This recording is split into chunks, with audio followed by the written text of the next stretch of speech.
Ela enviou a fotografia exatamente às 9h01 da manhã.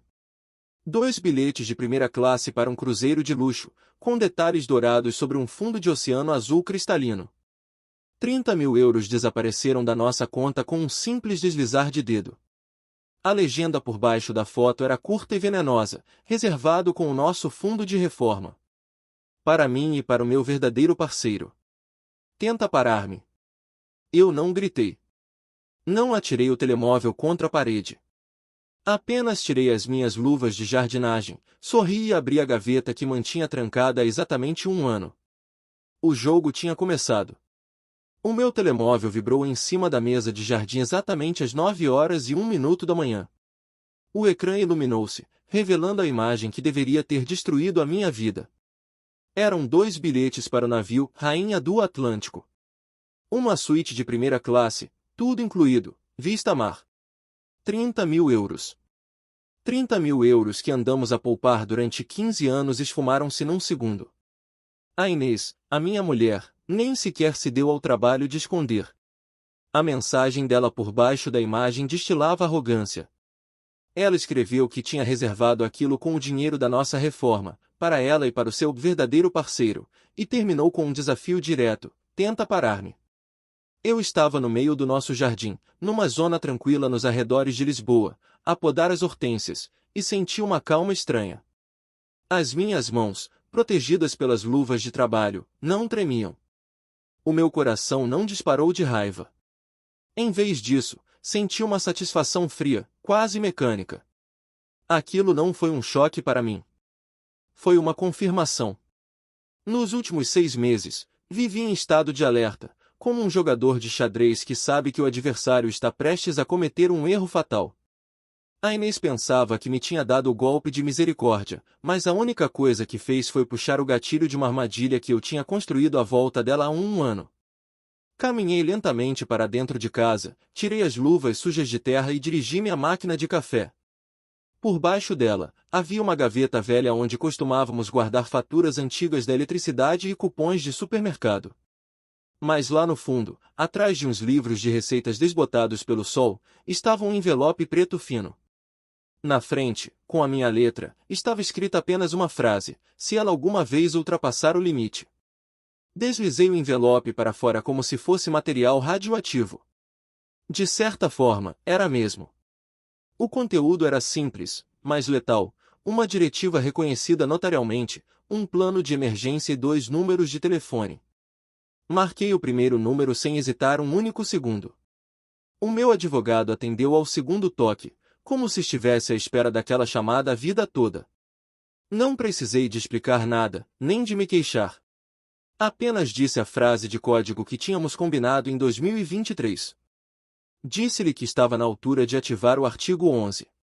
Fez-se silêncio na linha e, logo a seguir, ouvi um curto entendido.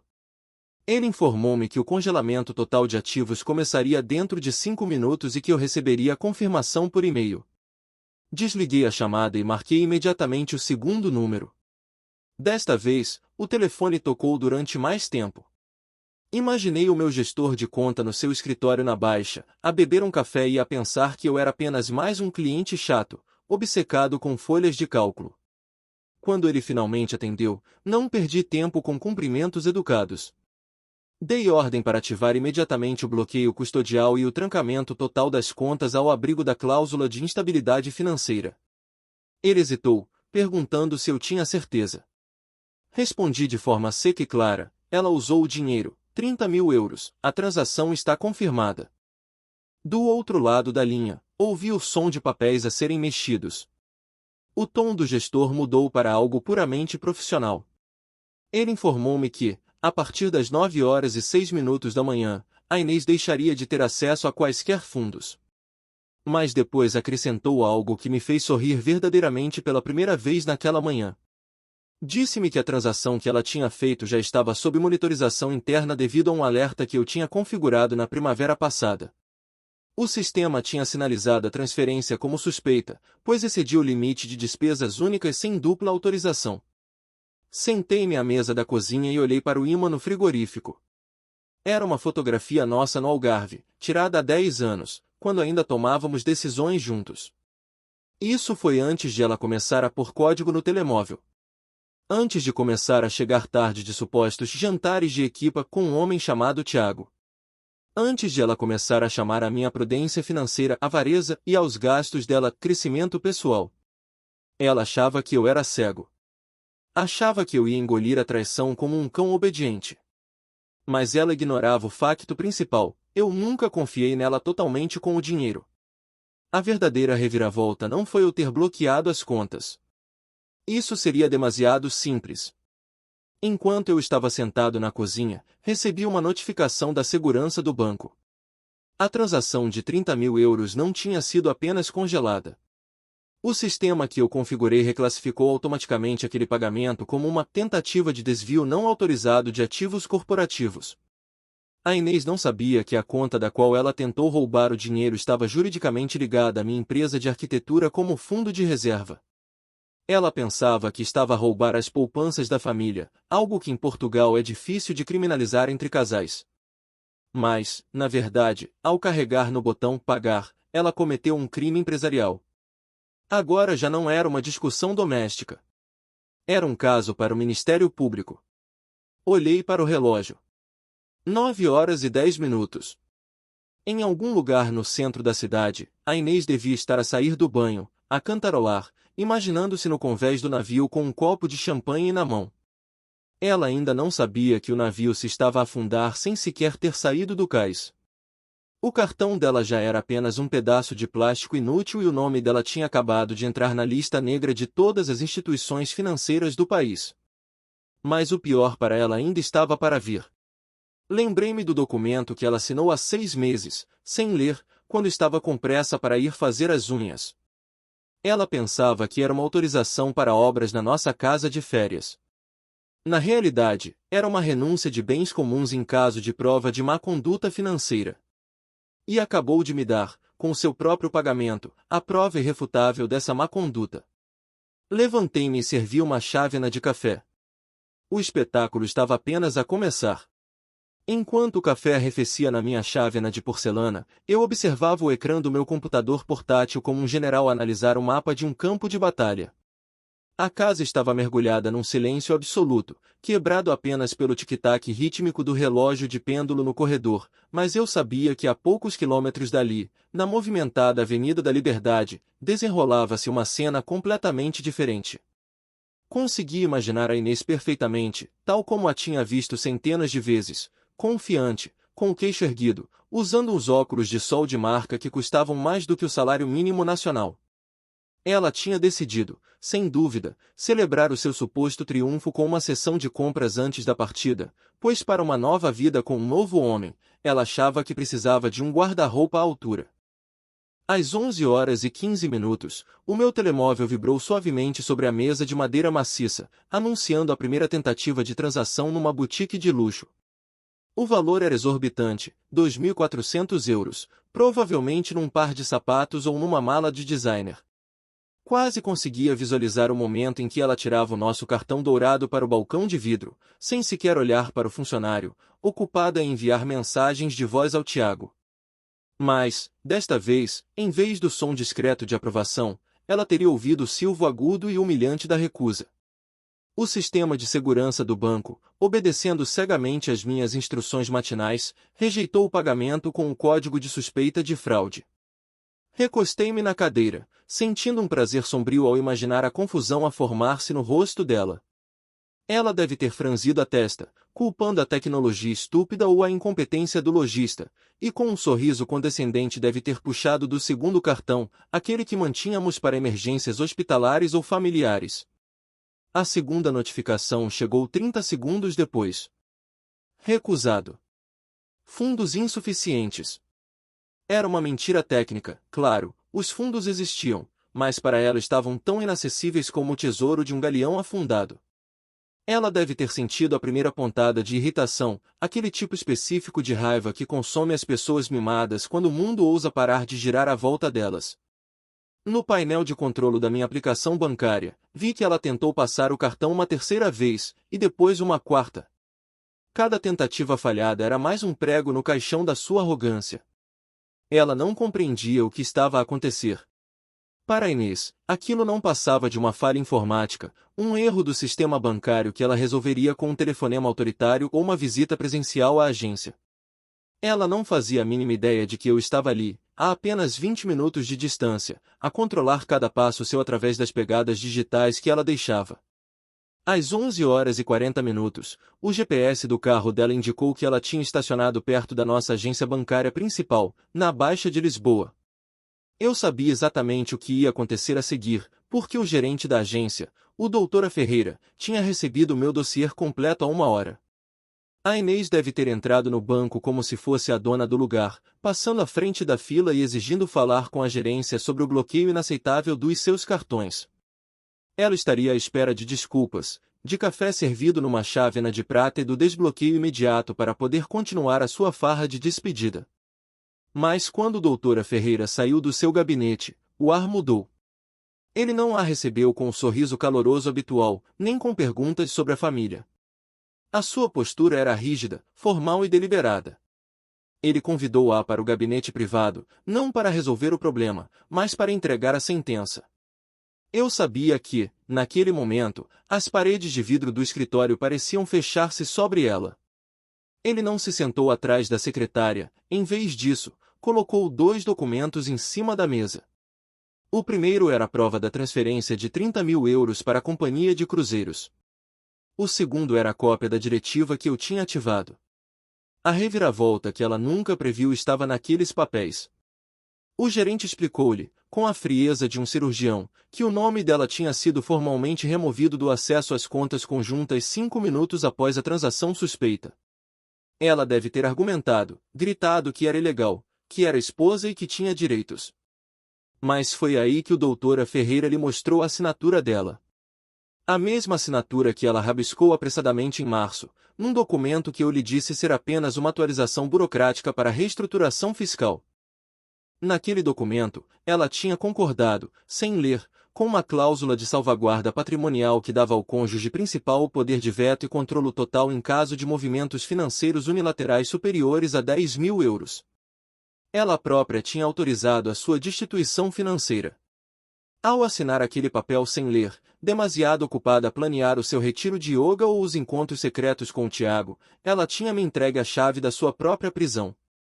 O golpe final naquela reunião não foi apenas o bloqueio. O gerente informou-a de que, devido à natureza suspeita da transferência e ao acionamento da cláusula de fraude, o banco tinha a obrigação legal de notificar o beneficiário do pagamento. A companhia de cruzeiros já tinha sido alertada de que o pagamento estava sob investigação criminal. A reserva não estava apenas suspensa, tinha sido cancelada pela própria operadora turística para evitar responsabilidades legais. A Inês saiu do banco não como uma mulher livre pronta para viajar para a Itália, mas como uma suspeita sob investigação, sem dinheiro para o táxi e com um bilhete para lugar nenhum. O mundo dela tinha começado a desmoronar-se, e ela ainda nem tinha chegado a casa para ver que as fechaduras já não eram as mesmas. Observei pelo sistema de videovigilância quando o carro da Inês entrou na nossa rua, travando bruscamente em frente ao portão da moradia. Ela não conduzia, ela atacava a estrada, uma manifestação física da fúria impotente que a consumia desde que saiu do banco. A minha mulher, que sempre se orgulhou da sua compostura gelada, parecia agora uma tempestade descontrolada. Ela saiu do carro e marchou em direção à porta principal, os saltos altos a baterem na calçada com a cadência de uma marcha de guerra. Ela vinha pronta para gritar, para exigir, para exercer a autoridade que acreditava ainda possuir sobre mim e sobre esta casa. Mas a casa já não lhe pertencia. Quando ela digitou o código no painel de segurança, a data do nosso casamento seguida do aniversário dela, o teclado não emitiu o habitual som melodioso de boas-vindas. Em vez disso, soltou um sinal sonoro grave, longo e rejeitador. Luz vermelha. Acesso negado. Vi hesitar, confundida, e tentar novamente com mais força, como se a pressão dos dedos pudesse dobrar a vontade do software. O resultado foi o mesmo. O sistema de segurança inteligente, que eu tinha atualizado remotamente naquela manhã, já não reconhecia a Inês como residente. Para a casa que ela decorou, para as paredes que ela escolheu pintar de creme, ela era agora uma estranha. Uma intrusa. Foi nesse momento de pânico, enquanto ela esmurrava a porta de madeira maciça, que ela reparou no envelope pardo, selado e formal, deixado propositadamente em cima do tapete de entrada. Não era correio normal. Era um pacote de documentação jurídica entregue por estafeta urgente, com o carimbo do cartório notarial. Ela rasgou o envelope ali mesmo, na entrada, com as mãos a tremerem, não de frio, mas de uma mistura tóxica de medo e adrenalina. O documento que ela segurava não era uma simples notificação de divórcio. Era algo muito mais definitivo.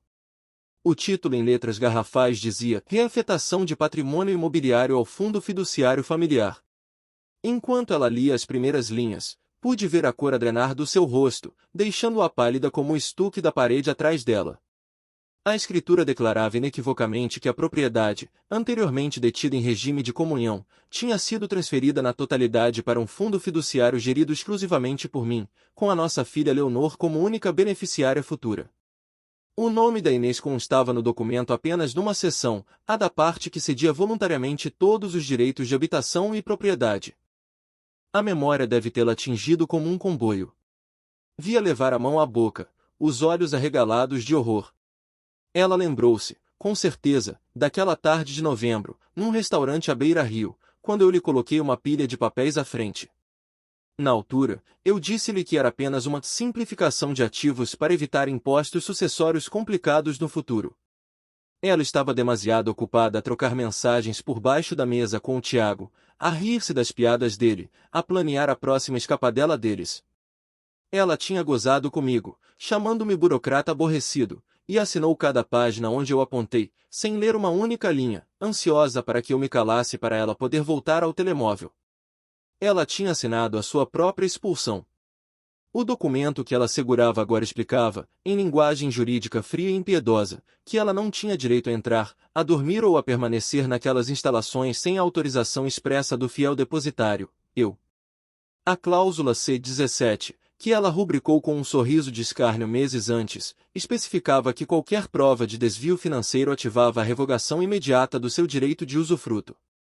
A Inês largou os papéis no chão, como se estivessem a arder. Ela olhou para a câmara de segurança, sabendo que eu estava do outro lado. Mas não havia desafio no olhar dela agora. Havia apenas o vazio absoluto de quem percebe que o chão debaixo dos seus pés desapareceu. Ela tentou rodar a maçaneta uma última vez, num gesto de desespero inútil, mas a porta manteve-se firme. A casa estava trancada. A vida dela estava trancada. E ela estava na rua, apenas com a roupa do corpo e uma mala de designer cheia de cartões que não funcionavam, percebendo finalmente que a vida triste e aborrecida que ela tanto desprezava era a única coisa que a mantinha à tona. E eu tinha acabado de puxar a tampa do ralo. Ela continuava sentada nos degraus de pedra fria da entrada, com o telemóvel apertado contra o ouvido, uma figura encolhida contra a imponência da porta que eu trancara. Através das câmaras de segurança, eu podia ver cada microexpressão no rosto dela, passando da esperança desesperada para o choque absoluto. A Inês estava a fazer a única coisa que a sua lógica distorcida lhe permitia naquele momento, ligar ao Tiago. Na cabeça dela, ele era o porto seguro, o homem apaixonado que se riria destas ameaças burocráticas e a levaria para longe no seu descapotável. Ela esperava ouvir uma voz carinhosa, pronta para salvar do marido tirano e vingativo.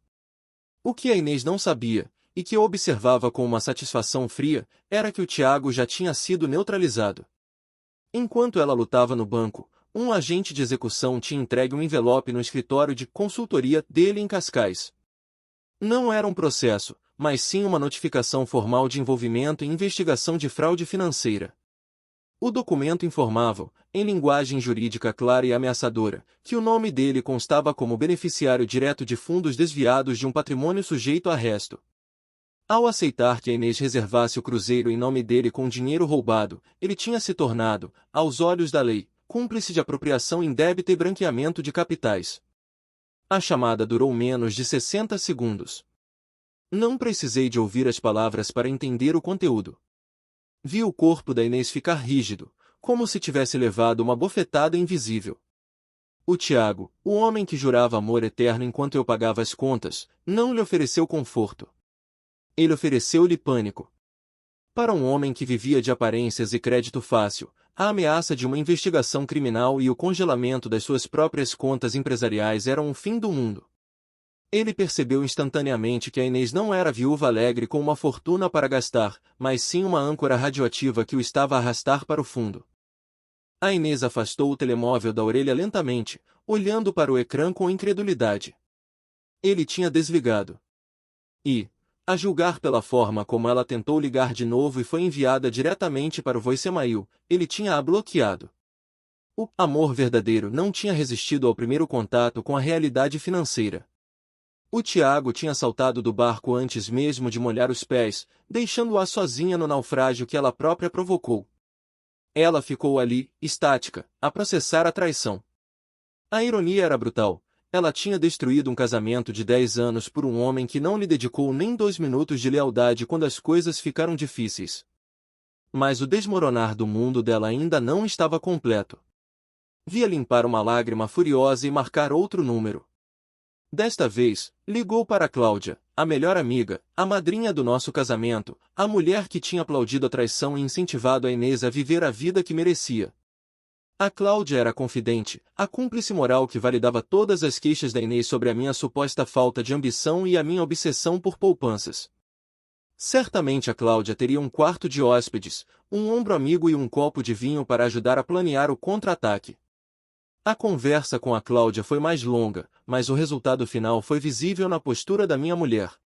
A Cláudia não lhe abriu a porta. Eu sabia que a Inês estava a ouvir recusas, desculpas esfarrapadas e uma distância súbita. O que a Inês ignorava era que a lealdade da Cláudia terminava onde começavam os problemas sérios. A Cláudia sabia que eu era o padrinho da filha dela e, mais importante, sabia que eu geria os investimentos do marido dela. Ela era calculista o suficiente para perceber que acolher uma mulher acusada de fraude financeira e em guerra aberta com quem controlava o portfólio de ações da família não era uma jogada inteligente. Vi a Inês deixar cair a mão, o telemóvel agora pendurado frouxamente nos dedos. A rejeição da melhor amiga foi o golpe de misericórdia. O círculo social que ela cultivava com tanto cuidado, as pessoas com quem ela gastava o nosso dinheiro em almoços e retiros, evaporou-se no momento em que o cartão de crédito parou de funcionar. Ela estava a descobrir, da maneira mais dura possível, que a influência e a popularidade dela eram alugadas, pagas com o dinheiro que eu ganhava e que ela desperdiçava. O sol começou a pôr-se sobre Lisboa, lançando sombras longas e escuras sobre o jardim. A Inês continuava lá fora, sentada nos degraus, com a sua mala de marca aos pés, agora apenas um objeto inútil cheio de pertences sem valor. Ela olhou para a janela do escritório, onde sabia que eu estava. Pela primeira vez em anos, vi o verdadeiro rosto da minha mulher sem a máscara de arrogância. Era o rosto de alguém que tinha apostado tudo num par de ases, sem perceber que eu tinha o baralho todo marcado desde o início. Não havia para onde ir. O hotel habitual exigiria um cartão de crédito. O Tiago tinha desaparecido. A Cláudia tinha virado as costas. Os pais dela, conservadores e rigorosos, seriam os últimos a saber e os primeiros a condenar a vergonha pública de um divórcio por adultério e roubo. Ela estava numa ilha deserta no meio de um subúrbio de luxo.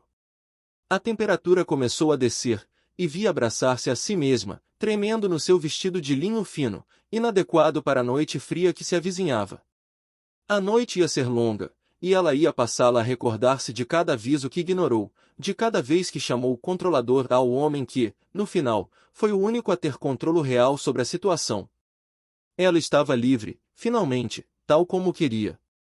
Livre de mim, livre da casa, livre do dinheiro e livre de qualquer pessoa que se importasse com ela.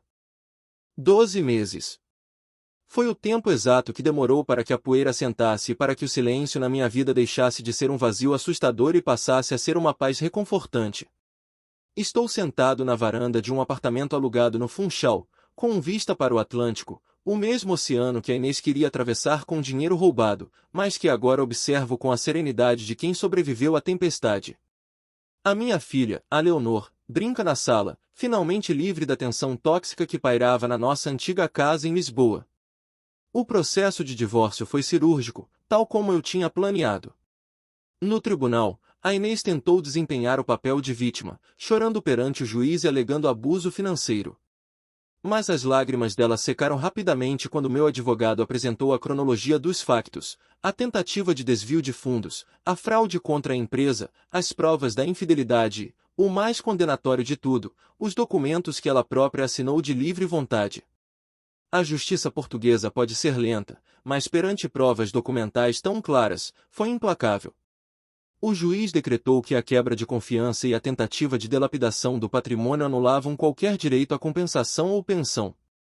Ela saiu do tribunal exatamente como entrou na nossa casa naquele último dia, com as suas roupas de marca, que agora já começavam a mostrar sinais de desgaste, e sem um cêntimo do dinheiro que eu ganhei. Quanto ao Tiago, o destino foi igualmente irônico. A investigação por fraude fiscal, desencadeada pela tentativa de pagamento do Cruzeiro, abriu uma caixa de Pandora nas contas da empresa dele. Ele faliu 3 meses depois, e a última coisa que soube foi que ele culpava a Inês pela sua desgraça, gritando aos 4 ventos que ela era uma mulher louca que o tinha arrastado para o fundo. O amor verdadeiro que eles partilhavam não resistiu à falta de saldo na conta bancária. Vi a Inês na semana passada, durante uma breve visita a Lisboa para tratar de assuntos da empresa.